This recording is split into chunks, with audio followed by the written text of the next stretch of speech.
Hi, Riley. Can you hear me? Yeah, man, I got you now. All right.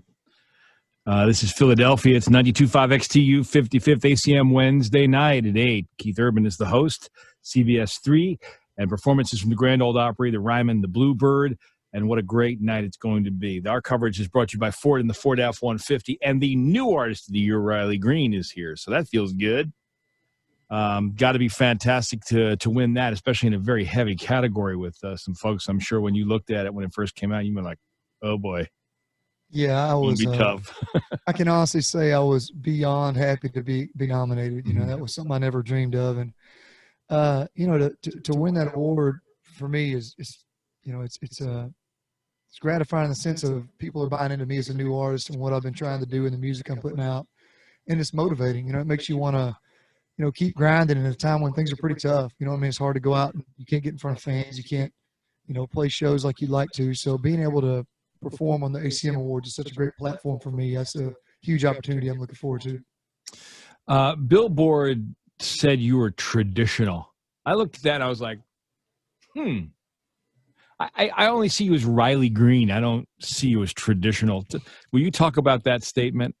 Well, I mean, I don't hate it. That's not you know, I take it as a compliment. You know, when I was about 12 or 13 years old, I can remember sitting on the porch with my granddaddy Buford and singing Roy Acuff, you know, Wabash Cannonball and Great Speckled Bird and all this stuff. And I mean, none of my buddies, that's 100 years older than me, you know. But I definitely had a lot of inspiration in my music that was very traditional country. So I wouldn't be surprised if that sound comes out in my music today.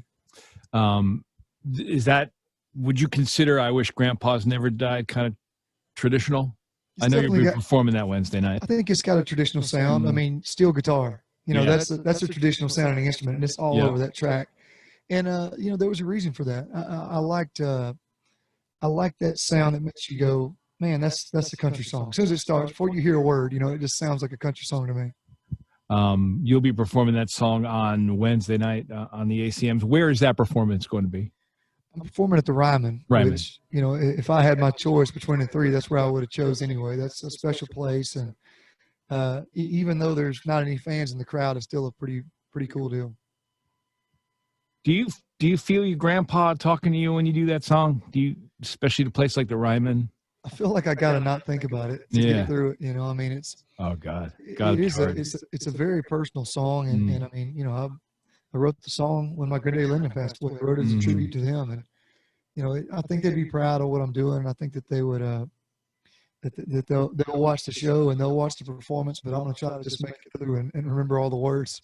Yeah, that's what songs will do for you, especially songs that resonate with everybody. And I'm looking forward to the new stuff you have coming up. You got the EP coming out.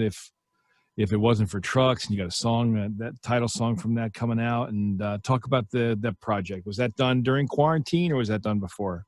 It was done. We recorded it during quarantine, obviously, but I wrote If It Wasn't for Trucks about 1.5 years ago, and you know, obviously there's been songs written about trucks. Sure. But you know, this song was personal to me in the sense that it was about moments that I had growing up that got me where I am today. And it just so happened they all happened in a truck. And I wonder if I didn't have that truck, would those moments have played out like they did, and would I be where I am? So, you know, I think it's a broad idea with a pretty personal spin on it, and fans have really dug this song since the first time I played it. And then there's some songs on there like Better Than Me that I wrote about the pandemic and what's going on in the world, and was really fortunate that Randy Owen from the group Alabama sang on that song with me, which is, you know, unreal. So I'm just excited to be able to put music out, especially in a time when, you know, you can't go play shows, you can't reach fans like you normally do. So it's good to be able to, you know, make any kind of noise. Well, enjoy Wednesday night. Enjoy being a new artist of the year. That's fantastic for you, Riley, and it's good to have you here on our virtual coverage of the ACM Awards. Appreciate it very much. Good talking to you. See you.